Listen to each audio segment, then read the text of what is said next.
我哋去咗基倫市嘅紅葉湖睇紅葉。基倫市嘅紅葉湖呢，由2020年開始，連續3年呢，俾 Jalan 呢選為全日本最佳賞楓葉嘅地方。佢係喺長野縣松本嘅南面，坐火車呢就大約1個鐘頭到啦，然後呢要再坐的士15分鐘到。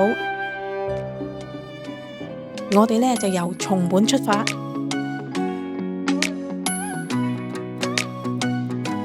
去到伊那松本站落車。我喺松本嘅時候呢，已經叫酒店呢幫我哋預約咗的士呢喺呢度上車噶啦。はい、ありがとう。はい、もみじ湖行きます。的士呢就會沿住呢個水壩呢，就去到呢個竹之尾廣場。如果紅葉祭有交通管制嘅時候呢，係有穿梭巴士呢，係由伊那松島站呢嚟到呢個竹之尾嘅廣場。大家可以喺個網站上面 check 到嘅。到咗竹之尾廣場啦。今年嘅紅葉祭呢，就係11月1號到8號嘅，我哋呢就啱啱早咗，咁唯有自己搭的士啦。的士費呢，就係4001 yen 一程。我哋呢去嗰個 tunnel 先，呢個最精彩。喺呢度係咪？唔使搭呢度行過去得㗎啦。現在就喺度。係。我哋首先呢去呢個紅葉湖隧道。佢係呢度嘅 highlight 嚟㗎，然後呢，我哋就去呢個散策路兜一個圈，返去竹之尾廣場，再喺呢個竹之尾廣場食埋嘢先走。攞個 map 啦。咁費事，唔緊要，睇中文字啫嘛。睇中文字我攞都係。有人攞就得啦，係，中意就攞，唔使錢。係，ありがとう。わかりました。漢字が大丈夫です。由呢一度行去紅葉隧道，大約350 meter 度，好近啫。雖然係好近啊，但係沿路呢已經係好多靚景，我哋呢就顧住打卡，顧住影相，行極都行唔到去。呢個基倫市呢係特登喺水壩周圍呢就種咗1萬棵呢啲嘅楓樹，而最合適睇呢個紅葉嘅時間呢就係10月尾到11月頭。你哋睇下，真係靚到一個點啊！嚟呢度嘅話呢，真係要預足成日嘅時間呢先至搞得掂㗎。到啦！呢度就係啦，呢度就係紅葉隧道啦。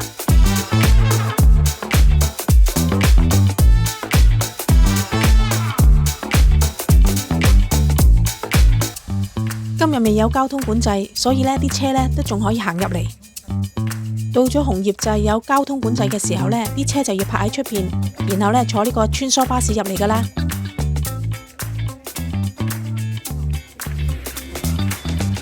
哇！呢個呢手機真係冇得頂啊！呢個真係用手機影啊，我發現。你個手機咁歪啊！而家幾歪？因為係啊，冇錯，係啊。Yeah, exactly。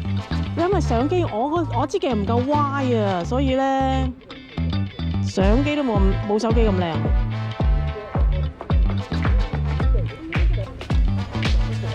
影埋隻狗先。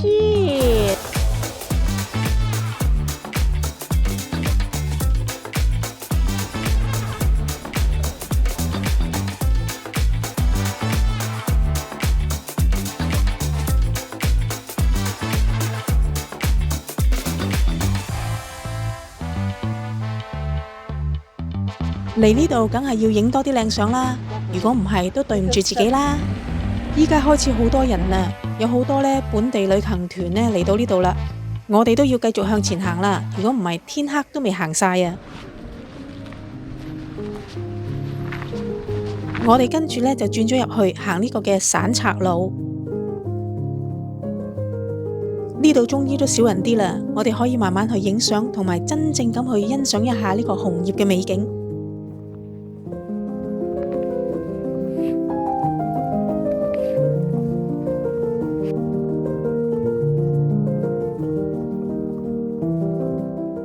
唔影對唔住自己。好靚，係好靚。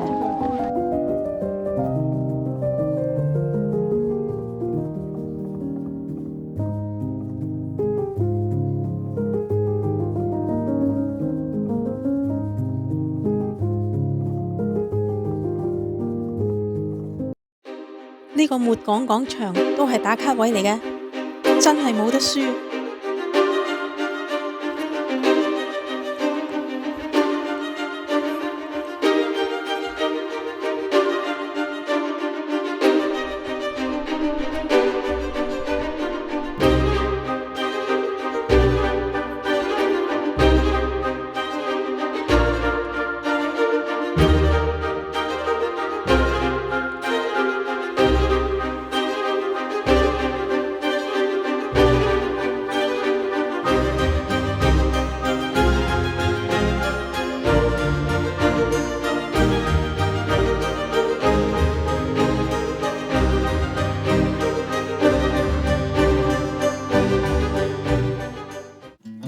呢一班呢，就係我嘅臨時演員，多謝佢哋冇追我飯盒錢啊！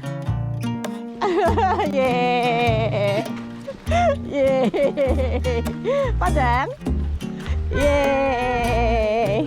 我咪要行前少少先。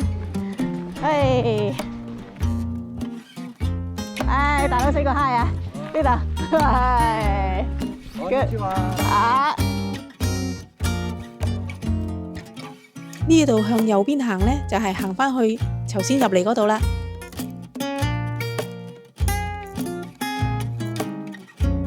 我哋去呢個竹之尾廣場逛下，睇下有咩買同埋有咩食先。呢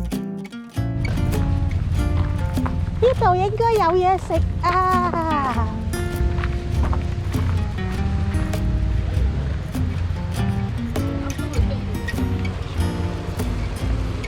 連條橋出邊都咁靚，呢度行過去就見到好多嘅檔口仔啦。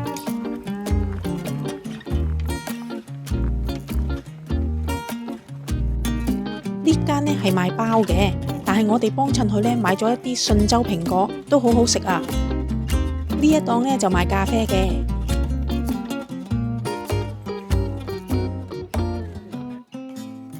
仲有其他林林總總，有賣嘢飲㗎啦，有賣小食㗎啦，賣紀念品㗎啦，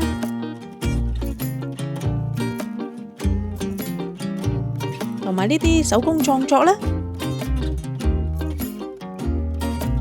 呢檔呢就賣五平餅同埋香腸。我意思說。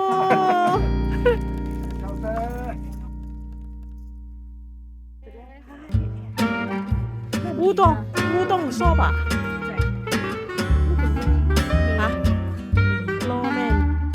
最後我哋幫襯咗食烏冬同埋食拉麵。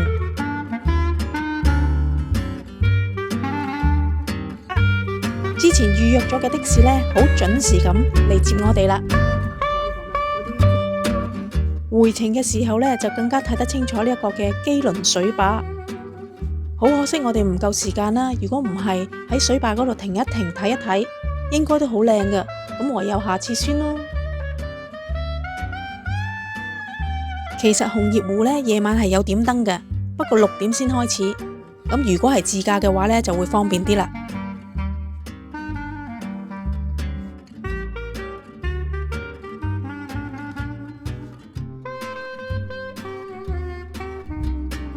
我哋坐4點半嘅火車返松本，要準備第2日去成安高原嘅行程啦。